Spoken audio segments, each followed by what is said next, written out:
마태복음 20장 1절에서 16절 말씀을 함께 봉독하시겠습니다. 천국은 마치 품꾼을 얻어 포도원에 들여보내려고 이른 아침에 나간 집주인과 같으니 그가 하루 한 데나리온씩 품꾼들과 약속하여 포도원에 들여보내고 또 제3시에 나가보니 장터에 놀고 서 있는 사람들이 또 있는지라. 그들에게 이르되 너희도 포도원에 들어가라. 내가 너희에게 상당하게 주리라 하고 그들이 가고 제6시와 제9시에 또 나가 그와 같이 하고 제11시에도 나가 보니 서 있는 사람들이 또 있는지라. 이르되 너희는 어찌하여 종일토록 놀고 여기 서 있느냐. 이르되 우리를 품꾼으로 쓰는 이가 없음이니이다. 이르되 너희도 포도원에 들어가라 하니라. 저물매 포도원 주인이 청지기에게 이르되 품꾼들을 불러 나중 온 자로부터 시작하여 먼저 온 자까지 삭슬을 주라 하니 제11시에 온 자들이 와서 한 데나리온씩을 받거늘 먼저 온 자들이 와서 더 받을 줄 알았더니 그들도 한 데나리온씩 받은지라. 받은 후 집주인을 원망하여 이르되 나중 온 사람들은 1시간밖에 일하지 아니하거늘 그들을 종일 수고하며 더위를 견딘 우리와 같게 하였나이다. 주인이 그 중에 한 사람에게 대답하여 이르되 친구여, 내가 내게 잘못한 것이 없노라. 내가 나와 한 데나리온의 약속을 하지 아니하였느냐. 내 것이나 가지고 가라.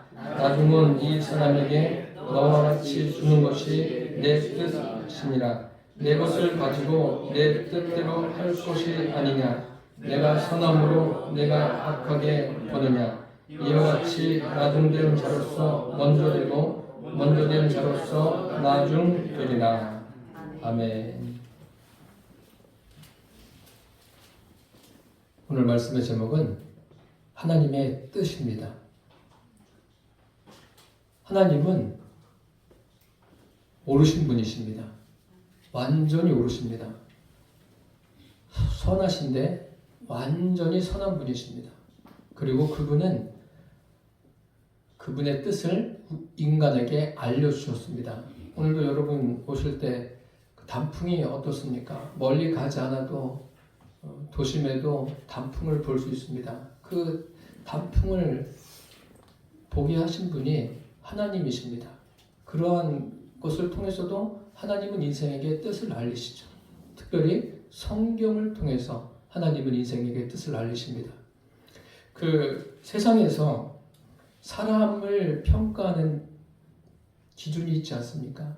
그 기준과 하나님이 사람을 평가하는 기준과는 차원이 다릅니다. 그런데 그리스도인들조차도 사람을 평가하는 경우에 그 세상적인 기준, 자기가 가지고 있는 기준으로 사람을 평가하려고 합니다. 우리는 무엇을 보든지 하나님이 기준이 돼서 볼 수 있는 그러한 눈이 열려지기를 바랍니다. 그러한 시각을 가지고 사는 사람이 그리스도인입니다. 사람들은 눈에 보여지는 것으로 평가를 하죠. 하나님은 어떻게 평가하실까요? 하나님이 평가하시는 그 기준이 오늘 본문에 담겨져 있습니다. 이 말씀을 들으시면서 저와 여러분이 살아계신 하나님, 내 안에 성령으로 계신 하나님을 더 깊이 만나는 시간이 되기를 바랍니다. 기도하신 분도 그렇게 기도했지만 아무에게도 이 말씀을 빼앗기지 마십시오.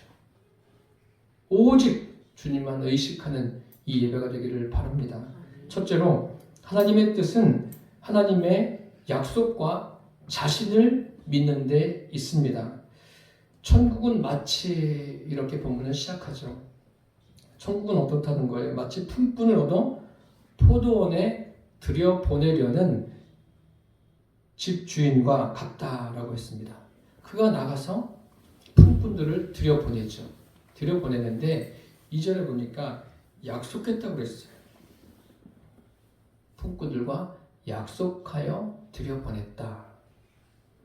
한 데나리온이라는 것은요, 그 당시 노동자의 하루 그 품삯을 의미합니다.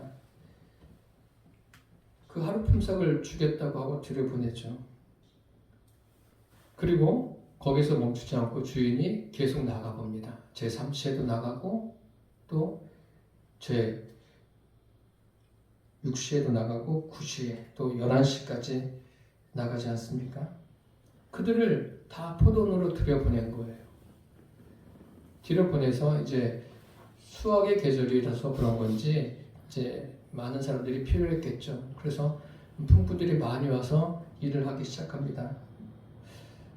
여기에서 보면 하나님의 평가 기준이 무엇인가를 알 수 있습니다. 하나님의 평가 기준은 하나님의 약속, 하나님의 말씀에 있습니다. 하나님의 말씀, 이 성경이 하나님의 평가 기준입니다.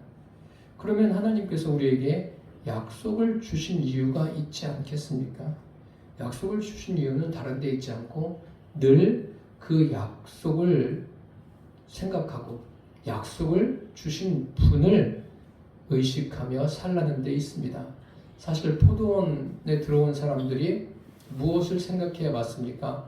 약속한 것과 그 주인을 동시에 생각해야 맞습니다. 그런데 어떤 사람은 그냥 약속한 것만 생각하고 어떤 사람들은 그 약속과 함께 그 주인을 신뢰하면서 포도원에서 일하는 것을 볼 수 있습니다. 이 부분은 이따가 좀 더 자세히 설명을 드리도록 하겠습니다. 어쨌든 하나님의 말씀은 변함이 없습니다. 반드시 이루어집니다. 믿는 자들에게 이루어집니다. 이루어지는데 이 말씀을 믿는다는 것은 하나님의 인격을 믿는 거예요. 우리의 믿음이 하나님의 인격을 믿는 데까지 이르게 되기를 바랍니다. 그래서 하나님과의 인격적인 교제가 있기를 바랍니다. 하나님께서 말씀을 주셔도 그 말씀을 받았음에도 불구하고 신뢰하지 않고 믿지 않아서 인생의 낭패를 본 사람도 있고 또 하나님의 말씀을 있는 그대로 받아들여서 하나님과 인격적인 만남이 더 깊어진 사람도 있습니다. 대표적인 사람을 제가 말씀드리면 이스라엘의 첫 번째 왕인 사울이 그렇습니다. 사울이 이제 사무엘에게 기름 부음을 받습니다. 왕으로서 세워지는데 어떤 일이 있었냐면 사무엘이 사울에게 말을 합니다. 그 아버지의 심부름을 갔다가 잃어버린 암나귀를 찾으러 갔다가 못 찾고 이제 돌아가다가 사무엘을 만났는데 사무엘이 그에게 이런 말을 합니다. 내가 이제 세 가지 징조를 보게 될 것이다. 라헬의 묘시를 지날 때 그곳에서 이제 두 사람을 만나서 그들이 잃어버린 암나귀를 찾았다 하는 것을 듣고 내 아버지가 너를 더 걱정한다 그런 말을 들을 것이다. 또 한 가지는 베델로 가는 사람들을 만나는데 그들이 떡덩이를 너희에게 줄 것이다. 그리고 내가 하나님의 영에 감동될 것이다. 그렇게 말씀하십니다. 그런데 실제로 이 징조가 사울에게 다 이루어졌어요. 그러면서 사무엘이 사울에게 뭐라고 말하냐면 너는 나보다 앞서 길갈로 내려가라. 내가 네게로 가서 번제와 화목제를 드릴 것이고 내가 네게 어떻게 행할 것을 알려주리라. 그렇게 할 동안 7일을 기다리라. 이렇게 이야기합니다. 마침내 사울이 이스라엘의 왕이 되지 않습니까? 블레셋과 전쟁에서 서로 마주대해서 싸우려고 하는데 블레셋이 계속 이제 막 사기가 하늘을 찌를 듯이 높습니다. 그것 때문에 사울이 사무엘을 기다리다가 마음이 조급해지는 거예요. 이거 어떻게 할까? 조급해지다가 결국은 사무엘이 오기 전에 자기가 번제와 화목제를 드리지 않습니까? 자기가 해서는 안 되는 거예요. 사무엘이 뭐라고 말했습니까? 하나님의 말씀을 전한 거예요. 사무엘도 자기 의견을 이야기한 게 아니라 하나님의 말씀을 전한 거죠. 기다리십시오. 7일을 기다리십시오. 그러면 블레셋이 쳐들어와가지고 이스라엘을 뭐 짓밟든 어떻게 하든 하나님의 말씀이 그러면 기다려야 되는 거예요. 그런데 사울은 기다리지 못합니다. 그리고 자기 마음대로 하고 싶은 대로 하는 거예요. 결국 그러다가 이제 그런 과정들이 지났는데 결국 이렇게 하나님 말씀에 대해서 무시하고 소홀하게 여기는 그 사람의 인생 결국이 어떻게 됐습니까? 인생 결국이 굉장히 비참하게 되었습니다. 왜 그렇게 되었을까요?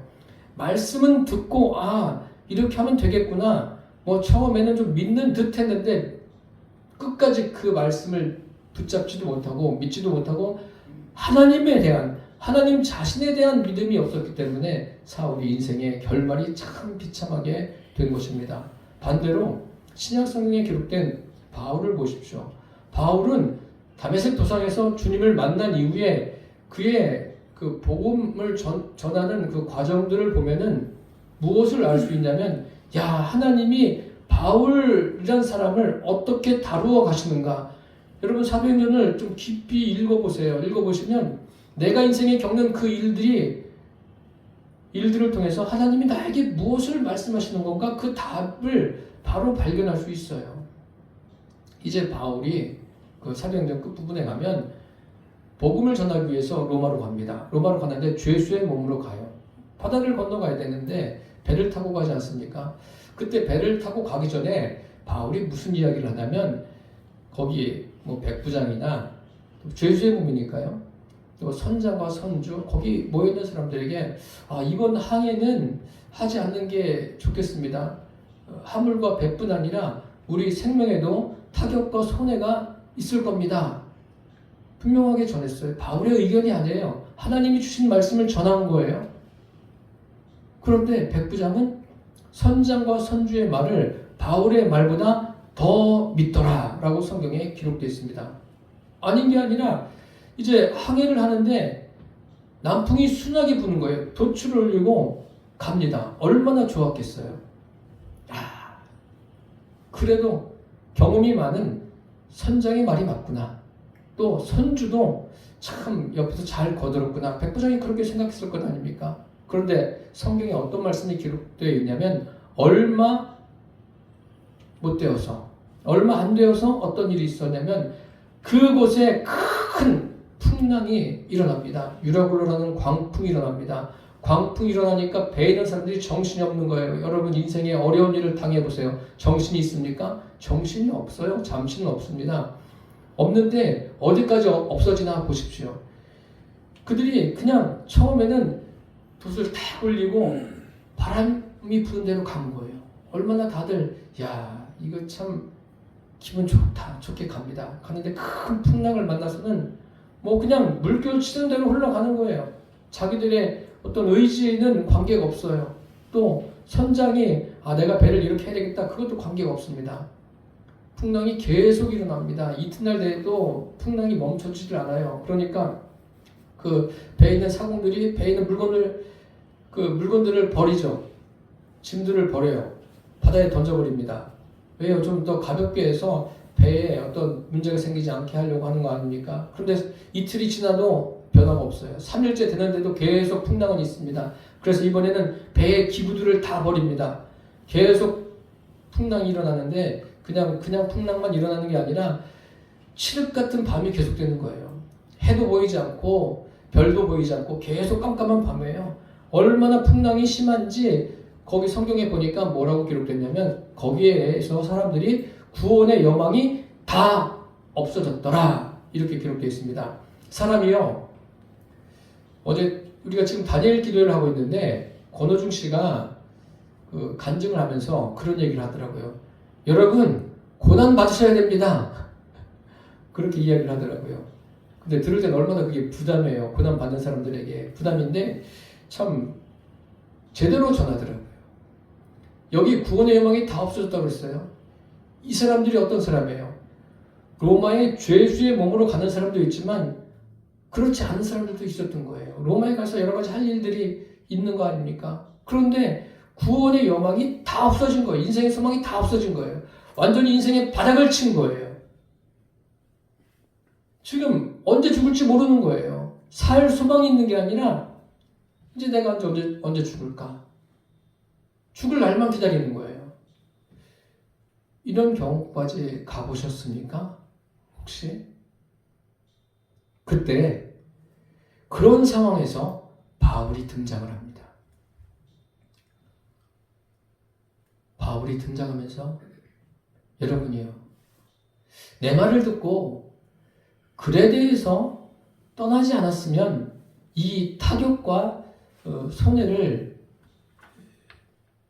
면했을 것 아닙니까? 그러면서 하는 말이 여러분이요, 안심하십시오. 이번 항해는 이 배만 손상을 입는 거지 우리 생명에는 아무런 지장이 없습니다. 그렇게 말합니다. 그러면서 그가 그 깜깜한 밤에 태풍이, 풍랑이 일어나는 그 상황에서 그들에게 여러분이요, 안심하십시오. 어젯밤에 하나님의 사자가 내게 말씀하시기를 바울아 두려워 말라. 내가 가이사 앞에 서하겠고 너와 항해하는 사람들을 다 내가 내게 주었다. 그러므로 여러분이요, 안심하십시오. 나는 내게 말씀하신 그대로 되리라고 하나님을 믿습니다. 믿음이란 건 무엇입니까? 하나님의 말씀이 이루어질 것을 믿는다는 믿음은 무엇입니까? 그 말씀이 이루어질 것을 믿음과 동시에 하나님 자신을 믿는 거예요. 우리가 이 예배 때 의식할 것은 다른 거 의식할 것 없어요. 오직 살아계신 하나님, 내 안에 성령으로 계신 하나님만 의식하기를 바랍니다. 예배가 그런 거예요. 뭐 신학교에서도 예배학 해가지고 뭐 이것저것 배우고 그러는데 예배 어렵지 않아요. 다른 거 아니에요. 이 예배의 자리에서 사람들 두리번거리면서 의식하는 게 아니라 하나님만 의식하는 거예요. 살아계신 하나님, 오직 그분만을 의식하는 게 예배고 신앙생활인 거예요. 사람들을 의식하면 부자연스러워지는 것 아닙니까? 왜 바울은 끝까지 그 믿음을 지키고 하나님께 칭찬받는 사람이 되었습니까? 이스라엘 왕 사울과는 다릅니다. 하나님을 인격적으로 만나고 그분만을 신뢰하는 믿음을 가졌기 때문입니다. 우리의 믿음이 그러한 믿음 되기를 바랍니다. 그것이 하나님의 뜻입니다. 둘째로 하나님의 뜻을 거역하는 것은 관계가 이루어지지 않은 데 있습니다. 여러분은 하나님과 지금 어떤 관계 가운데 살아가고 계십니까? 오늘 본문을 같이 읽었는데 누가 주인의 뜻을 거역하고 있습니까? 제가 개인적으로 질문해서 답을 들으려고 하는 게 아니라 누가 거역하고 있죠? 오늘 본문에 보세요. 이제 일이 다 마쳤어요. 마치고 나서 품삯을 줍니다. 다 품삯을 받고 있어요. 한 데나리온씩 받죠? 받는데 먼저 온 사람부터 주는 게 아니라 나중 온 사람부터 품삯을 주죠.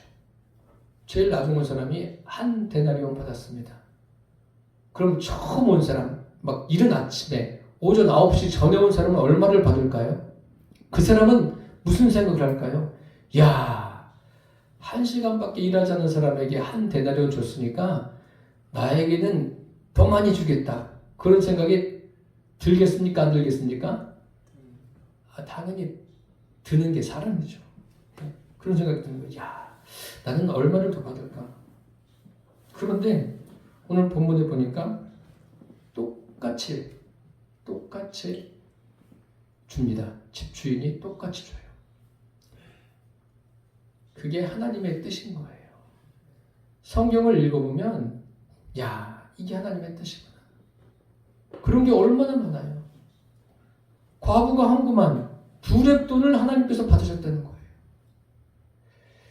그 사도행전에 보면 스데반이 순교하지 않습니까? 스데반에 관한 이야기가 사도행전에 길게 할애되어 있어요. 왜 하나님은 그렇게 하실까? 그게 하나님의 뜻인 거예요. 아, 이게 하나님의 뜻이구나. 스데반이 누구를 전도해서 누가 구원받았다는 얘기가 있습니까? 거기엔 없어요. 없는데 스데반의 그 사건 현장, 순교하는 현장에 누가 있었습니까?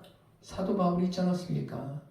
하나님은 그 한 사람을 위해서, 물론 다른 사람들도 스데반을 통해서 믿음의 선한 영향력을 받았겠지만 결국 눈에 보여지는 것은 누구예요? 사도 바울 한 사람. 그 사람이 완전히 변화된 거 아닙니까? 저는 여기 계신 분들만이라도 진심으로 주님을 섬긴다면 뭐 교회 부흥도 주님께서 이루시는 것도 그건 순식간이에요. 사람이 하려고 하니까 어렵게 보이는 거지 하나님이 하시면 그건 아무것도 아닙니다. 오늘 본문에 보십시오. 여기 원망하죠? 원망합니다. 제일 먼저 온 사람이 원망해요. 우린 이 뼈약볕에서 힘들게 일했는데 그리고 이게 몇 시간을 일한 거야 이게. 그런데 제일 나중 온 사람을 저렇게 대우하다니 이거 공의롭지 못한 거 아닌가? 여러분 공의롭지 못한 거 맞습니까? 예. 읽어볼 때는 이거 하나님께서 공의로우신 분인데 왜 이렇게 대우를 하실까? 왜 이렇게 하시지? 여러분도 그렇게 생각하십니까? 이 오늘 본문을 통해서 하나님께서 평가하시는 평가 기준이 무엇인가를 우리가 생각하셔야 됩니다. 그것을 바로 하셔야 돼요. 2절과 4절을 보십시오. 2절에 보니까 그가 하루 한 데나리온씩 품꾼들과 뭐 했다고 그랬어요? 약속하여 포도원에 들여보내고 이 제일 먼저 온 사람이죠. 약속했다는 거예요. 이 사람들이 제일 처음에 온 사람들이 포도원에 들어간 것은 어떤 약속이라는 조건 때문에 들어간 거예요. 분명하게 정해졌잖아요. 얼마예요? 한 데나리온. 확실하게 정해진 거예요. 이건 무슨 의미냐면 주인이 야 내가 한 데나리온 줄 테니까 들어가서 일해. 이게 아니에요. 서로 그렇게 하기로 합의를 본 거예요. 요즘 말로 하면 임금 협상이에요. 서로 간에 협상을 한 거죠. 협상해서 좋습니다. 이렇게 합시다. 그렇게 하고 들어온 거예요. 그런데 반대로 3시부터 들어온 사람들은 어떻게 들어왔습니까? 4절에 보세요. 4절에 보면 그들에게 이르되 너희도 포도원에 들어가라. 내가 너희에게 상당하게 주리라. 그리고 들어갔어요. 여러분 이렇게 말씀이 다른 것이 다르다는 것을 알고 계셨어요? 성경을 쭉쭉쭉 읽지 마시고 읽으세요. 정독으로 좀 읽으시면 왜 이 사람은 한 데나리온을 약속했고 여기는 왜 상당하게 주겠다 하셨을까? 이상하지 않습니까? 이 두 차이가요. 하나님이 인생을 평가하는 기준이 다르다는 거예요. 이게 뭐예요? 임금 협상이 뭐예요? 지금도 마찬가지 아닙니까? 나를 좀 우리를 인정해 주십시오. 인정해 줘서 좀 더 해줘야 되는 거 아닙니까? 우리의 좀 능력만큼 해줘야 되는 거 아닙니까? 이렇게 말하지 않습니까?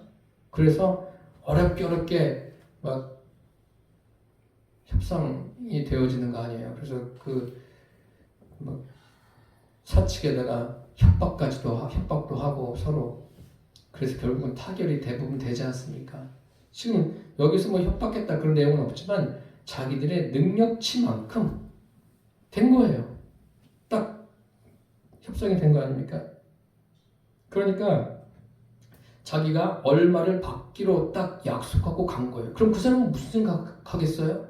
그냥 약속한 것만 생각하고 일하지 않겠습니까? 그런데 그 다음에 상당히 주겠다.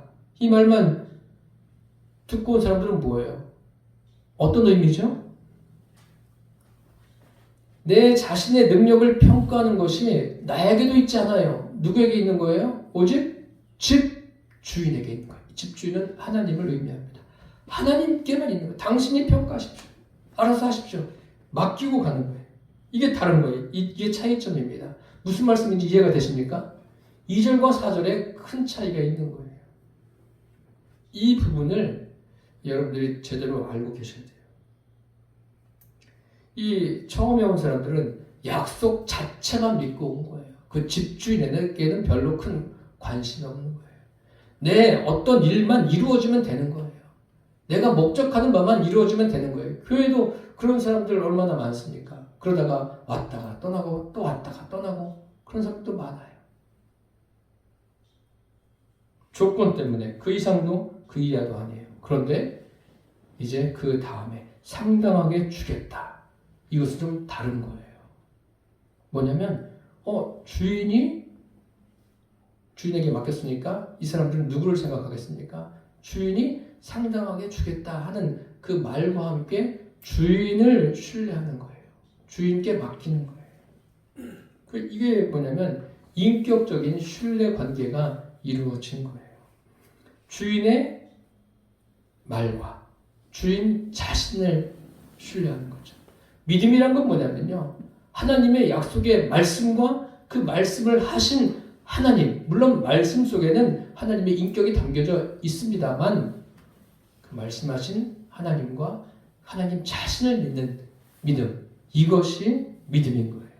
그래서 높은 수준의 신앙이란 것은 어떤 조건이 아닙니다. 조건이 아니라 하나님 자신을 믿는 거예요. 우리의 믿음이 그렇게 되기를 바랍니다. 하나님 자신, 오직 그분과 하나됨의 관계 속에서 살아가는 거예요.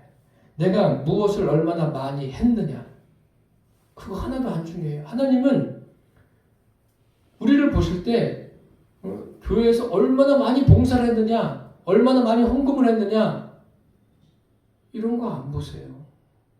이런 거 하나님은 하나도 관심이 없으세요. 하나님의 관심은 뭐냐면 그 사람의 심령이에요. 그 중심으로 어떻게 했느냐, 하나님과의 관계에서 어떻게 했느냐, 하나님은 그것을 보십니다. 우리가 하나님의 평가 기준이 외적인 것이 아니라 그 내면인 거예요. 이것을 잊지 마십시오. 그래서 하나님과 깊은 관계 속에서 살아간다면 그 사람은 매일같이 하나님의 뜻을 알고 사는 사람이에요. 우리의 삶이 그렇게 되기를 바랍니다.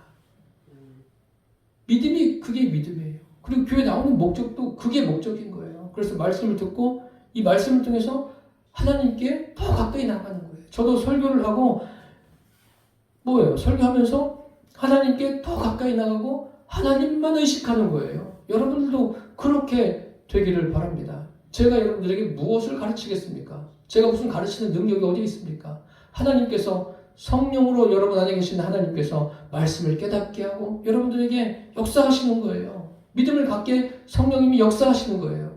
제가 매주일 나와라, 이렇게 해라, 저렇게 해라 하면은 말을 듣겠습니까? 아니에요. 다 사람들은 자기 생각이 강해가지고 그런 말을 안 들어요. 성령께 붙들려야 돼요. 그리고 성령이신 하나님과 인격적인 관계가 되어져야 돼요. 그런 사람이 믿음을 갖게 되고 믿음이 더 성숙하게 되는 줄 믿습니다. 바로 그런 사람이 우리가 되기를 바랍니다. 끝으로 하나님의 뜻은 비교하지 않는 데 있습니다. 여러분들은 지금 오늘 본문에 집주인이 이렇게 평가하는 것에 대해서 어떻게 생각하세요? 여기 있는 사람들은 그런데 여러분들은 어떻게 생각하세요? 이게 굉장히 정당한 거예요. 그리고 하나님은 이것이 정당하다라고 말씀하고 계십니다. 사실 문제가 없으려면 누구부터 돈을 줘야 되죠? 제일 먼저 온 사람부터 돈 줘서 돌려보내면 이런 문제가 생겼겠습니까? 안 생기죠. 먼저 갔으니까 나중 온 사람들이 얼마를 받았는지 모르죠. 안다고 해도 이미 다 끝난 거죠. 다 나눠줬으니까. 그런데 오늘 본문은 뭐예요? 바뀌었어요, 순서가. 하나님이 얼마나 타당하신 분이라는 것을 우리에게 알려주기 위해서 돈을 주는 순서까지 바꾸셨어요. 그것을 우리가 알고 계셔야 돼요. 그러니까 제일 나중에 온 사람부터 먼저 줍니다. 그러니까 제일 일찍 온 사람은 시간 차이가 얼마나 나요? 굉장히 많은 시간이 차이 나고 또 얼마나 많은 일을 했겠습니까? 그런데 제일 나중에 온 사람이 똑같이 받았지만 사실은 제일 많이 받은 거죠. 이해가 되십니까? 무슨 말씀인지? 제일 나중에 온 사람이 제일 많이 받으니까 원망이 생긴 거예요. 뭐가 생겼다고요? 원망. 우리가 이 점에 대해서 좀 생각해 봐야 돼요. 이 사람이 원망하는 게 맞습니까? 원망할 자격이 없는 사람이에요. 조건 걸고 왔잖아요. 계약 딱 하고 왔잖아요. 그러니까 주인이 이렇게 말하잖아요. 13절에 보시면 이런 말씀이 있습니다. 주인이 그 중에 한 사람에게 대답하여 이르되 친구여 내가 내게 잘못한 것이 없노라. 내가 나와 한 데나리온의 약속을 하지 아니하였느냐. 뭐 더 할 말이 뭐가 있겠어요? 한 데나리온의 약속한 거 맞습니까? 틀립니까? 맞아요. 그러면은 받고 가면 되는 거예요. 뭐 더 이상 이게 이러네 저러네 말할 거 없어요. 이게 뭐냐면 그 사람의 감정이 문제인 거예요. 사람이 늘 인생을 살면서 제일 문제가 되는 것 중에 하나가 감정이에요. 감정 조절하지 못해가지고 문제가 되는 거예요. 여러분들도 그렇지만 저도 무수히 많이 겪습니다. 그런 것들을. 그러면 이 원망한 것을 좀 생각해 보세요. 무슨 불만이 있어요? 불만할 거 없어요. 여러분 하나님께 불만 있으십니까? 그럼 하나님께 이렇게 말씀드려보세요. 이 사람처럼. 그럼 하나님이 말씀해 주실 거예요. 여기에서 우리는 무엇을 생각해 보셔야 되냐면 사람이 무엇인가? 인간의 본질이 무엇인가를 생각해 보셔야 돼요. 인간의 본질을 거슬러 올라가면 누구에게 가야 됩니까? 창세기 3장에 아담과 하와에게 한번 가서 보십시오. 그들이 선악을 알게 하는 나무의 과실을 먹었어요. 하나님께서 그들에게 뭐라고 말씀하십니까? 이런 말씀하시죠. 내가 먹지 말라고 한 그 실과를 내가 먹었느냐? 그러면 뭐라고 대답해야 돼요? 네, 먹었습니다. 있는 사실만 이야기하면 돼요. 그런데 뭐라고 이야기해요? 하나님이 나와 함께 살게 한 그가 주어서 먹었습니다. 그 여자가 주어서 먹었다고 말하지 않습니까? 그런데 왜 나에게 뭐라고 하십니까? 이런 거예요. 이거 하나님이 다 이렇게 해놓은 거예요. 이게 뭐냐면요. 아담의 감정이 앞서는 거예요. 여러분, 감정이 앞서서 살아가지 마세요. 인간의 감정은 참 귀한 거예요. 귀한 건데 신앙생활에서 그 감정이 앞서면 참 진짜 곤란해요. 낭패를 보는 경우가 많아요. 인간의 감정. 난 참 따뜻한 감정을 갖고 있는 사람이야. 모든 사람을 다 품을 수 있어. 이런 거 하지 마세요. 되지도 않아요. 그거는 하나님의 말씀을 제대로 모르는 거예요. 아담이 감정이 앞서니까 하나님이 내가 먹었느냐? 아유, 제가 먹었습니다. 잘못했습니다. 이러면 되는데 그게 아니에요. 그냥 내가 뭐 원망할 거리가 있나? 찾아보는 거예요. 세상에서 제일 쉬운 일이 뭔지 아십니까? 사람을 책잡아가지고 저 사람 무엇이 잘못했다. 이게 제일 쉬운 거예요. 여러분 제가 잘못하는 거 책잡아 보세요. 얼마든지 많죠. 그게 제일 쉬운 거예요. 아담이 그걸 전해준 거 아닙니까? 인류 최초의 살인자가 누구죠? 가인이에요. 가인을 한번 생각해 보세요. 가인도 처음에는 뭐 자기가 하나님께 드려도 별 문제가 없었죠. 그런데 언제부터 문제가 생긴 거예요? 아벨하고 같이 하나님께 예물을 드렸는데 아벨과 그 제물은 받으시고 가인과 그 제물은 안 받으신 거예요. 이게 문제가 생긴 거예요. 그래서 결국은 그 동생을 죽이지 않습니까? 뭐 때문에 죽인 거예요? 죄 때문에 죽인 건데 이게 그 감정이에요. 감정을 다스리지 못해서 이걸 심리학에서는 뭐라고 말하냐면 가인 컴플렉스라고 그럽니다.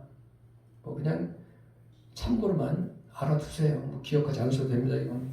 이걸 다시 좀 쉽게 표현하면 뭐냐면 한번 따라서 해보세요. 비교의식.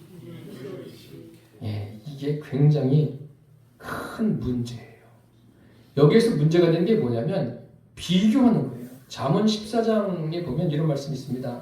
평온한 마음은 육신의 생명이나 시기는 뼈를 썩게 하느니라. 시기는 그 잘못된 감정들은 뭐예요? 비교하는 감정들은 뼈를 썩게 한대요. 그래서 골다공증이 생기는지 모르겠어요. 제가 뭐 의사는 아닌데 이 성경을 보면 뼈로 썩게 한다고 하잖아요.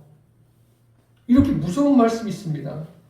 가인이 아벨을 죽인 건 뭐예요? 결국 그 감정이죠. 감정인데 비교하는 거예요. 비교식 때문에 그 동생까지 죽인 거예요. 비교하는 거예요.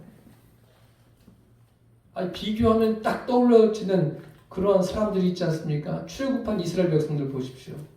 얼마나 비교를 잘해요. 조금만 어려운 일 있으면 비교하는 거예요. 자기들 애굽에 있을 때랑 또 나왔을 때하고 비교하는 거예요. 비교하니까 결국은 어디까지 가요? 하나님을 원망하는 데까지 가는 거예요. 하나님이 우리에게 뭐 해준 게 있냐? 하나님 나한테 왜 이러는 거예요? 나한테 뭐 해준 게 있어요?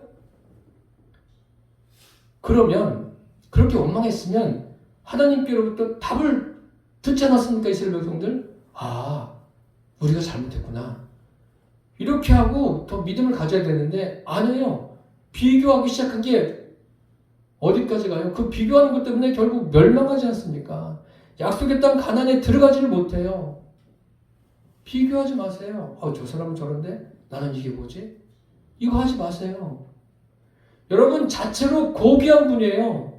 여러분 한 사람 한 사람이 귀한 분이라니까요. 그래서 에베소서에 보면 그래서 성경을 읽으시라고 그러는 거예요. 왜 귀한지 에베소에 보면 우리는 뭐라고 되어 있어요? 그의 만드신 바라. 이 만드신 바라 이 헬라어가 뭐냐면 포이에마예요. 이 포이에마에서 나온 영어 단어가 뭐냐면 포임이에요. 시예요. 시. 그리고 하나님이 만드신 바예요. 귀한 존재예요. 하나님의 작품 아닙니까? 우리 자신이 그런 거예요. 우리 자신이. 그런데 뭘 세상하고 자꾸 비교해요? 다른 사람하고 왜 나를 비교해요? 그래서 왜 내 인생을 자꾸 망가뜨립니까? 그렇게 하지 마십시오. 그래서 성경에는 어떤 말씀이 있냐면 누가복음 9장에 보면 손에 쟁기를 잡고 뒤를 돌아보던 자는 하나님 나라에 합당하지 않다. 이게 무슨 말이에요? 비교의식을 버리라는 거예요. 그런 의미가 여기에 담겨져 있는 겁니다. 그리고 예수님이 뭐라고 말씀하셔요? 아무든지 나를 따라오려거든 자기를 부인하고 자기 십자가를 지고 나를 따르라. 오직 하나님과의 관계 속에서 살아가는 거예요. 신앙생활이라는 것은요. 하나님과 나와의 관계예요. 그 관계가 깊어지면 시험 당할 일은 많은데 시험에 들지 않습니다. 왜요? 하나님과 나의 관계에서 내가 어떤 존재이고 하나님이 어떤 분인가를 알고 살아가기 때문에 시험에 들지 않아요. 그냥 감정이 앞서니까 그냥 사람들이 시험에 들고 괴로워하는 거예요. 믿음이란 건 뭐죠? 예전에 나는 죽어야 되는 거예요. 내가 죽어야 돼요. 바울이 그러잖아요. 내가 그리스도와 함께 십자가에 못 박혔나니. 십자가에 못 박히는 게 뭐예요? 죽는 거예요. 내가 죽어야 돼요. 근데 어떤 분이 그러더라고요. 목사님, 제가 덜 죽어서 그래요. 덜 죽은 게 어디 있어요? 죽으면 죽었지. 죽냐 안 죽느냐예요. 내가 죽어야 돼. 내가. 지금 여기 보세요. 이 사람이 제일 먼저 온 사람이 원망하고 불평하잖아요. 이 사람은 원망하고 불평할 일이 안 되는 거예요. 왜 그렇게 생각합니까? 자기가 무엇인가 다른 사람들보다 더 잘난 것처럼 생각하는데 그렇지 않습니다. 우리는요, 비교하지 마십시오. 하나님께서 나에게 주어진 그대로 인생을 살아가십시오. 나에게 하나를 주었으면 하나를 가지고 하나님과의 관계에서 즐겁게 살아가십시오. 다른 데 눈 돌리고 비교하기 시작하면 그 사람은 100% 불행의 길로 가는 거예요. 불행한 거예요. 그건 자꾸 비교하지 마세요.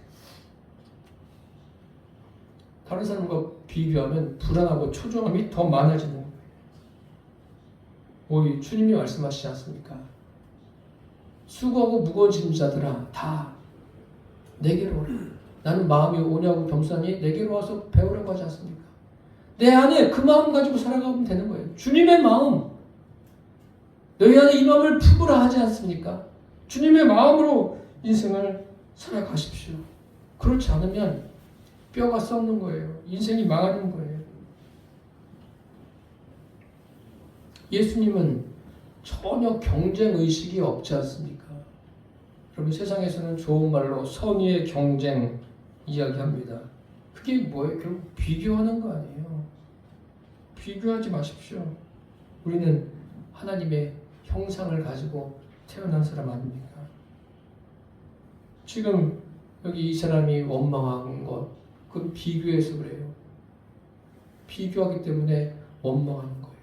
불평하고 불만하는 거 아닙니까?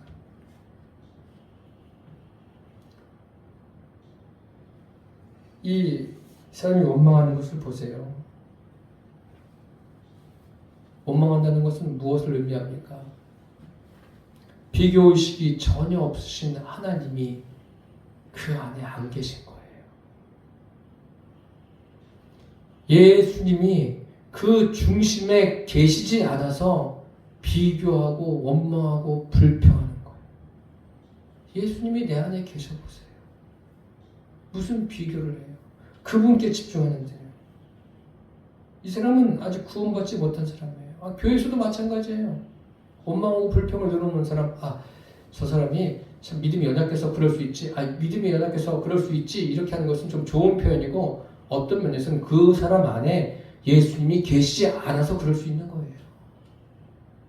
좀 냉정하게 생각해 보셔야 돼요. 여러분, 세상의 여러 가지 일들, 그것에 대해서 염려하고 근심하고 걱정하지 마세요. 주님이 하지 말라고 그러잖아요. 근데 왜 자꾸 그냥 쓸데없는 거 가지고 원망하고 근심하고 걱정해? 내가 할 수 없는 거 가지고 원망하고 근심해요. 자꾸 그러니까 주님이 어떻게 하셔요? 바울과 그 배에 있는 사람들이 풍랑으로 인해서 어떻게 됐어요?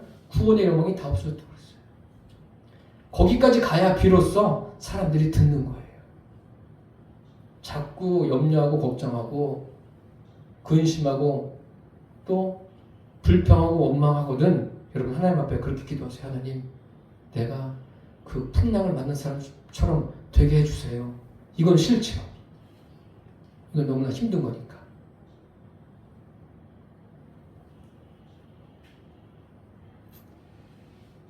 여러분, 예수님이 실제로 내 안에 계신 사람은 하나님의 뜻을 따라 살아갑니다.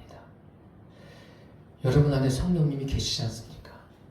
날마다 내 안에 계신 성령님을 매일 매 순간 의식하면서 살아가십시오. 그게 동행인 거예요. 그러면 그 사람은 이 짧은 인생을 누구보다 행복하게 살 수 있어요. 그 행복의 주인공이 여러분 되시기를 바랍니다. 그래서 여러분을 통해서 구원의 수가 날마다 더해가는 역사가 있기를 예수님의 이름으로 축복합니다. 기도하겠습니다. 살아계신 주님,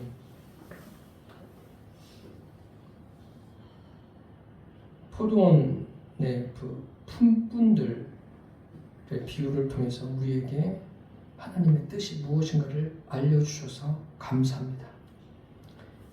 우리가 살아가는 이 인생길에서 하나님의 말씀과 그 말씀을 하신 하나님 자신을 믿게 하여 주시고 늘 하나님께만 집중하며 살아가는 성도들 되게 하여 주옵소서. 예수님의 이름으로 기도드립니다. 아멘.